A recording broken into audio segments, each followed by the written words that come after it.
What's up guys, and welcome back to another episode of Career Mode. This is episode number 127. It starts, this is obviously a confirmation that Fatty's injury was just a bruised elbow. I touched on it in the last episode. He went down in our 2-1 victory over AC Milan in what was eventually a 6-2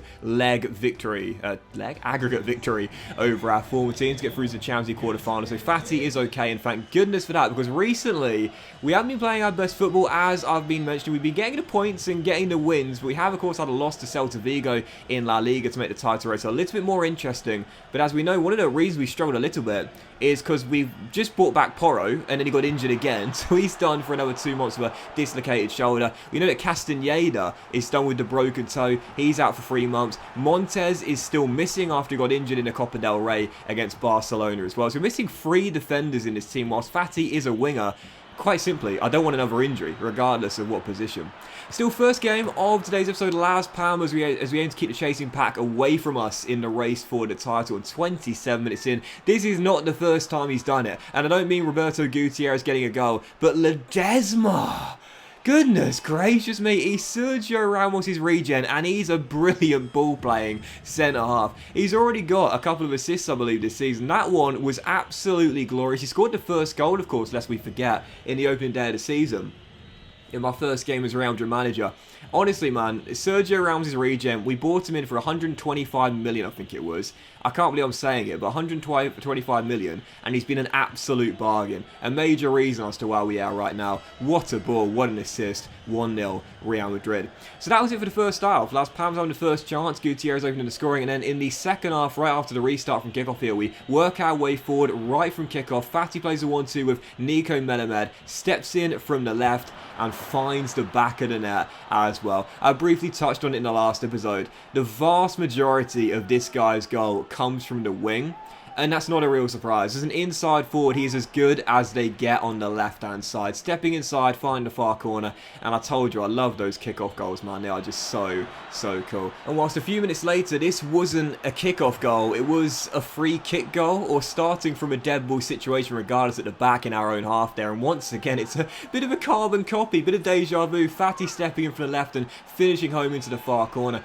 He's just so good at that, and oh, what a camera angle that is as well. You know, it seems like sometimes you think the moves would be so telegraphed, and it is one thing I have noticed in this year's FIFA career mode. Sometimes goalkeepers can sort of telegraph where you're going to put the ball when you're running through one-on-one, and they got a higher chance of saving it. In previous FIFAs, when you went through one-on-one, it was like game over, man. The goalkeeper would save like 1 out of 50 shots. Now, finishing one-on-ones is harder. And, you know, I always say I'm very fair with VA. You've got to give props to them there, because last year in FIFA, for example, if you went through one-on-one with a speedster, it's game over. The goalkeeper might as well not even be there. He'll save like 1 in 20, 30 attempts, man. But now, you'll miss a few, you'll put a few off target, you'll hit the woodwork, the goalkeeper will make a save. It's much better. However, when you've got a striker like Fatty, or I should say a forward like Fatty, who knows how to finish like a striker, you know you've got a high chance converting the vast majority of one-on-ones you'll get. So 2 goals from dead ball situations in that game, and 1 from kickoff, as we head into our second game of today's episode. Oh, mate, I know some of you are going to really enjoy seeing that. I'm sure you'll want to replay that part of the video and watch it again. Oh, my God. I just got marked, as Rio Ferdinand would say. Absolutely done in from Sima. That was extraordinary there. So, I scored a kickoff goal in the last game. That's a kickoff goal from my kickoff against me.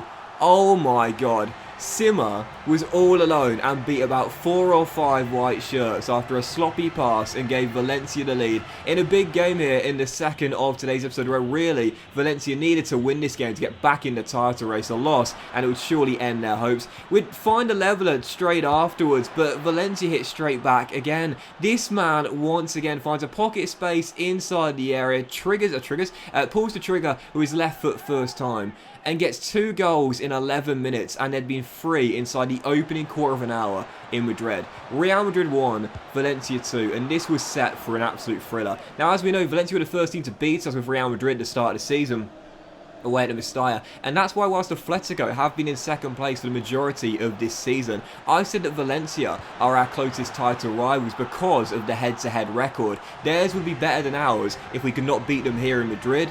But straight after going a goal down, we had a good shot saved by Raj, and then Torres makes it 2-2 against one of his former teams. And of course, as we know now, he's joined Barcelona, and I'm really hopeful he'll have a great long career there at Barcelona. And it's a very exciting time for Barcelona as well, despite that now this being the post-Messi era, and it could potentially be Messi. They've got some great young talent, man. You know, Gavi, Pedri, Fati, and now Torres coming in as well. I'm really excited for the future of the Nou Camp. It's going to take them a while to get back to where they once were, but I'm excited, man. It's a great future Barcelona have got with so many great young Spanish under-23 talents.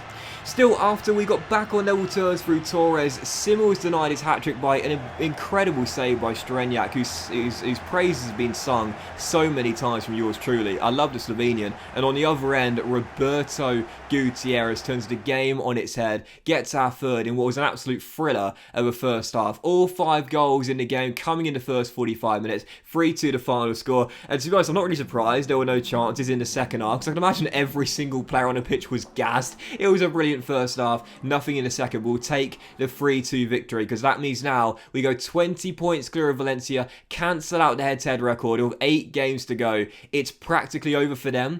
We're 13 clear of Atletico with 8 games remaining. Don't forget, we beat the Metropolitano, so they'll need to beat us at the Bernabeu. Otherwise, I would say it's all over. That's our 3rd league fixture of April. That comes after our 2 Champions League quarter-final games against Barcelona as well. And depending on how other results go and how we get on as well, this could be the month where we're La Liga champions. We're 13 clear. There's 8 games to go. Unless we have a monumental slip-up, this title should be ours. I think that game against Valencia there, I wouldn't say all but guaranteed it, but definitely gave us the best possible chance. How we lost that game, I would have been thinking, okay, Valencia cut the gap to 14 points. Obviously, a very long way to go for them, but still, Atletico will be closing the gap as well. But now, I would say, with a double-digit lead, and of course, having a better head-to-head record over Atletico for now, I think for sure we've got one hand on this title again.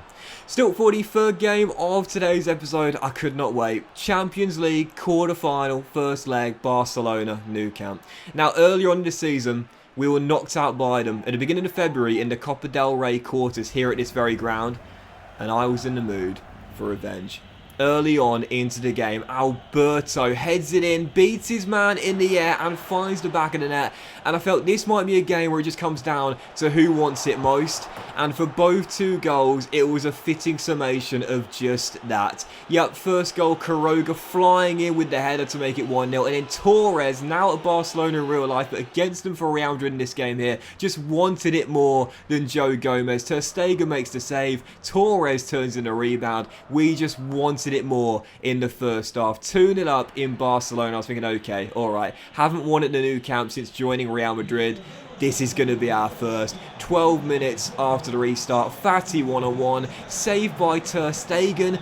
But again, it's the epitome of what I've been talking about. Who wants it more? Ter Stegen comes out to try and claim the loose ball, but Quiroga, with his 2nd header in the game, beats the veteran German, pops it into the unguarded net. Who wants it more? Mason Mount, Ter Stegen, Kunje, or Quiroga? 3 Barca players or 1 Real Madrid lad? It's one of the Galacticos, Quiroga, who heads it in. What is it? He's an upcoming Galactico. Makes it 3-0. Who wants it more?